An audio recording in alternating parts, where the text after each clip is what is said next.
Radical honesty and relationships. Okay, so what about honesty? What would it be for you in your relationships and friendships if you to change the degree of honesty? You weren't too worried about being polite or diplomatic.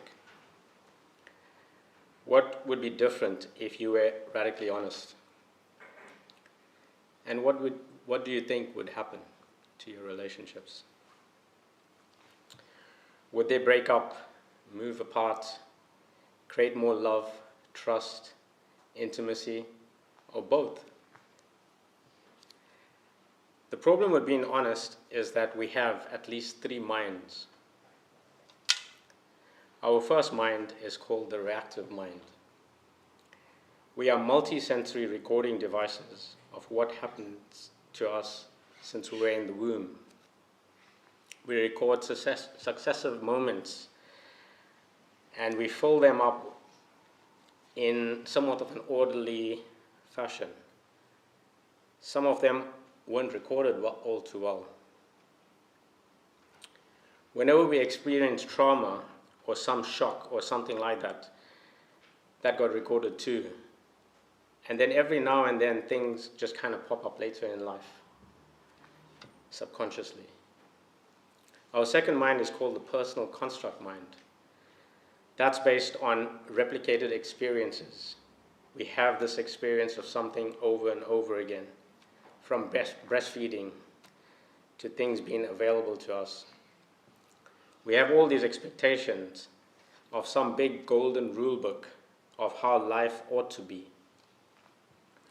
And when we don't get what we want, we get really pissed off, confused and moralistic, right? Our third mind is called the categorical mind, or the planning, logical, linear mind. That one we usually think of as our mind. It's mostly verbal. It has all the definitions of objects, ideas, and much of the time it's not even accurate. So what do? Practice is what we need. Radical honesty is a moment-by-moment noticing and awareness practice. People say and do things that trigger us, and we imagine what they said or did in our version of reality, especially from our reactive and personal construct mind. We practice knowing the difference between noticing and thinking, what we imagine. We've been taught all our lives your mind is a very valuable thing and that thinking is the most important thing. I disagree. Noticing is much more important than thinking. Imagine your three minds in your relationships. To get clarity, we need each other to be honest because our faulty mind needs to have a report delivered to your faulty mind. My faulty mind needs to have a report delivered to your faulty mind. And we have to be able to talk about it, and what we need is some clarity. What we are after is something called co-hearted co-intelligence. So how do we practice distinguishing between noticing and thinking? The answer lies in what we call the awareness continuum. Stick with me. Everything we are aware of can be divided into three parts. You can be aware of what's happening outside of you right now. I can be aware of you. You can be aware of me right now. That's the first aspect of the awareness continuum. The second part is that you can be aware of what's happening in the confines of your own skin, in your own body, sensation, heat, tingle, tension, warmth, and where they are. This brings us into your embodied experience. I can feel my throat really dry. I can feel my body really twinging. I feel really nervous. This is my first public speaking. So I'm noticing. We love you. Thank you. Would you like some water? I'm good, thanks. Yeah. And the third aspect, we can be aware of what's going on in our mind right now. Your opinions, your thoughts, your judgments, your projections, your stories. We call this outside, inside, upside down. The mind is upside down. It gets things wrong. Radical honesty is reporting what you notice, period. And you report what you notice without the common ways of withholding or lying, like politeness, niceness, or being diplomatic. What we're after is to get the value of paying attention and slowing down ourselves with each other rather than the craziness of the conflicting three minds.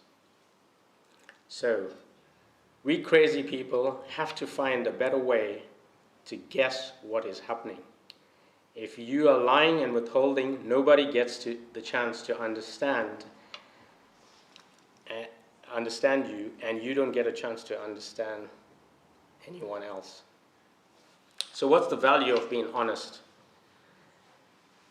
You see, life is trouble, period. If you have three minds, you get into trouble. If you tell a lie or withhold, you get into trouble. If you tell the truth, you get into trouble. So lying gets you into trouble, telling the truth gets you into trouble, and the question arises, which is the best kind of trouble? The best kind of trouble is the trouble that's caused when you speak the truth. Even if it upsets somebody, hurts their feelings, or offends them. But we stick with them until they get over it. It's different to brutal honesty. Once you get good at this practice, it can be as fast as 90 seconds. And you experience your experience and you get over yourself. We do the noticing in a certain order. We like for you to notice what's going on outside first, using your eyes and ears, your senses, your sense of balance, your relationship to gravity. And first notice what's happening in the world and report that. Secondly, we notice what's happening in the confines of our skin. For example, I notice tension in my stomach. I notice a little tension in my right shoulder, a little movement on my hands. After reporting those two, you start reporting what's going through your mind. Most conflicts, especially with the people we love, are based on what we think, that is imagined, they said or did, rather than what we noticed they said or did. So how does radical honesty apply to our relationships? The more we share what's going on in our body, our sensations, and what's happening for us, we create an honest version of ourselves in contact with the other person. When we withhold, we try to control the other person to like a different version of ourselves. The more we can report what's going on for us in contact with the other person in each moment, the more we get over our conflicts with each other, and counterintuitively deepens intimacy, trust, and love in our relationships. Being honest is scary and more challenging than it seems. Yet honesty is healing. Sharing honestly what is going on for you with someone takes a lot of courage. For example, I love you and your feet stink. Both are valid and your truth. I grew up being conditioned to be a liar. My parents withheld from each other, and it affected my way of being. So I was conditioned to withhold and pretend, and I imagine a lot of us have similar experiences. I lived mostly in my mind, and I didn't feel my body. I got married at 30 Yet I was not ready to get married. I struggled in my marriage.